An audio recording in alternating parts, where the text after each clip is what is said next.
Have you ever decided you want to get shredded? So you want to put yourself on a diet. You end up going on the diet and you just end up hating it. You don't like it. You don't get to eat a lot. The food that you have to eat doesn't even taste very good. Today in this video, I'm going to show you exactly how to eliminate that and eat food that tastes good, but that's also going to get you the results. So, how to optimize diet while still having the food that tastes good. So, why should we want a diet that tastes good in the first place? Well, I don't really like the term diet as a whole because the word diet means you're going to get on it and you're eventually going to get off of it. That's the definition of a diet. It's something you go on for just a little while and then you're eventually going to go off of it anyway. So what's the point? It's absolutely unsustainable. What we want instead is an enjoyable lifestyle. We want a type of diet that we can eat for the rest of our lives. Something that's sustainable, something that's delicious. And by the way, when our food is delicious, when our food tastes good, our ghrelin levels rise also, which is correlated to growth hormone, which is really good for us. Helps us burn fat and build muscle. First, stop following the conventional advice, such as caloric restriction. First of all, a calorie isn't even a unit of energy. It's the amount of heat required to raise 1 kilogram of water by 1 degree Celsius. This is not how our bodies break down food. Our bodies convert food through a chemical process, and that's how we create energy. And not every single calorie is equal. Keep that in mind. Also, caloric restriction is also proven in studies to increase cortisol, which is the stress hormone. And that's not good for our bodies at all. It also lowers our nutrient intake. So, eating less food, we're going to get less nutrients overall. We want normal, if not optimal levels of micronutrients and macronutrients, vitamins, minerals, and protein, fat, and carbs. Carbs aren't completely necessary, but we'll get into that later.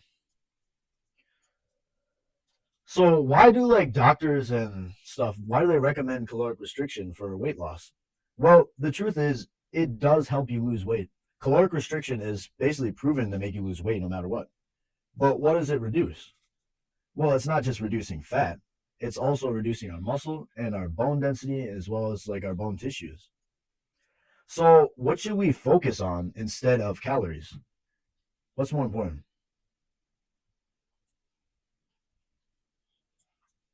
Well, it's our hormones. These powerhouses are so important. And you notice, so first of all, most important hormones, definitely.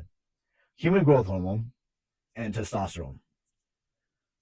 These are basically what keep you lean. They keep you in shape. They improve your metabolism. These are the powerhouses of hormones. These are very important for your body. And you notice they're both extremely potent when you're young and when you're in puberty.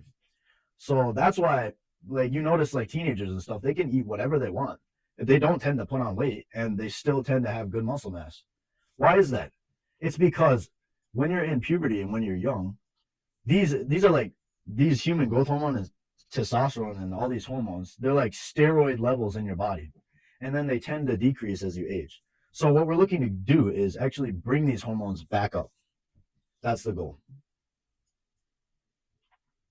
Let's talk about human growth hormone. What does human growth hormone do for our body? It increases lipid oxidation. Lipid oxidation is basically fat burning.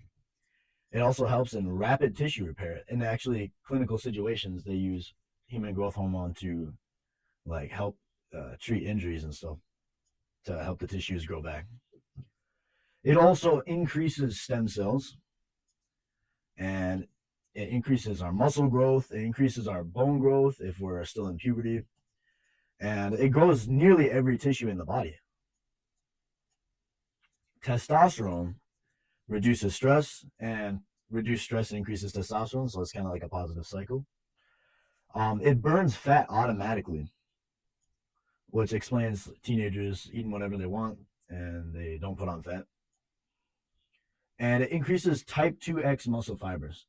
So the type 2X muscle fibers are basically the muscle fibers that are the most explosive, they're the most hard, and they're basically the best muscle fiber you can have.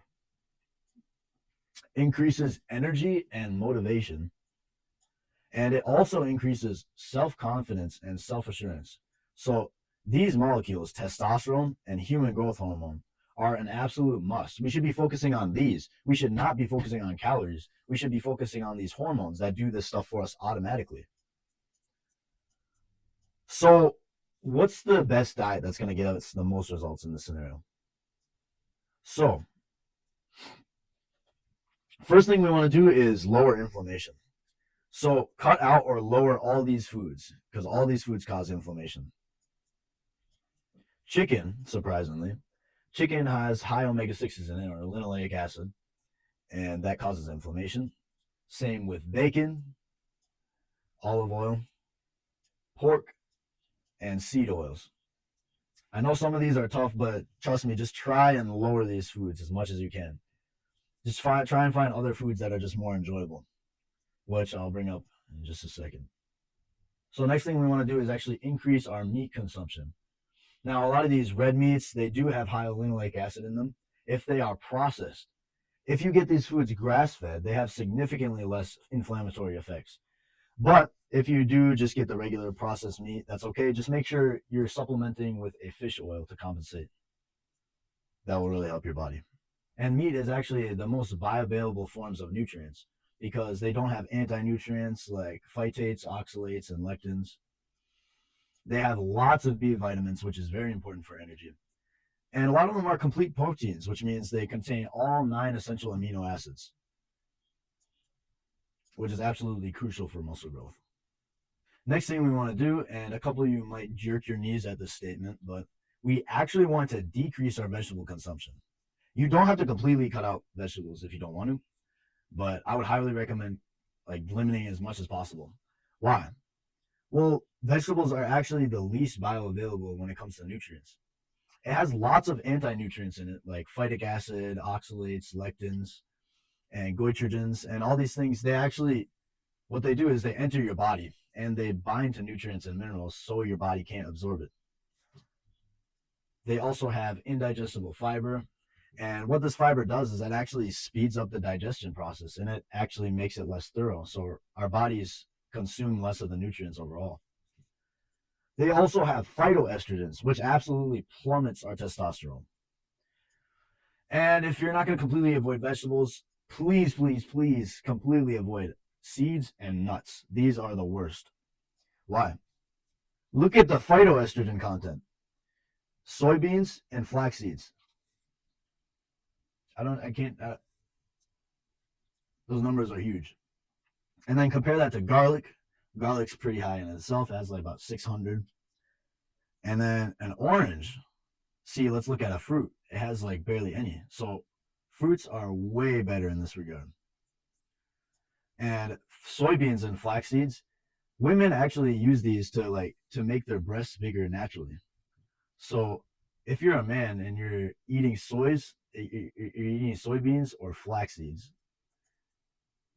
I would switch that up. So what about fruits? Well, fruits are actually pretty good because they have the least plant anti-nutrients, so they don't have much oxalates in them. Some of them do. So they're very bioavailable when it comes to nutrients. They're way lower in phytoestrogens, which is really good. Keep our testosterone high. They're very hydrating. They cause way less triglycerides than other sugars.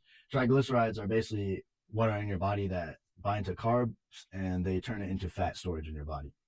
So the more triglycerides you have, the more fat storage you'll have. And they taste pretty good. So that's good. And next, we have eggs and dairy. These are both pretty good. Eggs are complete protein. They're high in dietary cholesterol, which is the higher our cholesterol is, the higher our potential testosterone can be because testosterone uses cholesterol to make it. It's very protein dense. It does have avidin, and avidin binds to biotin, and it's an anti-nutrient that decreases vitamin B7. Dairy is pretty good. Dairy has what's called colostrum in it, which is very helpful for our immune function. It's very helpful for growth and development in the body and every tissues. Increases collagen, and it helps with our brain function. So just to review, We got to increase our meat consumption, decrease our vegetable consumption, which vegetables don't even taste good anyway. So what's your excuse for this one, right? And meat tastes very good. So there's many different meats to choose from. I'm sure you can think of a meat that you really like. Oh yeah, and I do want to bring up with vegetables. They do say that you can cook out the anti-nutrients in the vegetables, but when you cook them, you're also cooking out the nutrients itself. So basically all you're left with is indigestible fiber, which again slows down or speeds up the digestion process and makes it less thorough. Absolutely stay away from seeds and nuts, guys. Fruits are really good if you want to make your diet more enjoyable. It's probably the best thing to go for. Eggs, I think most people can agree they taste good.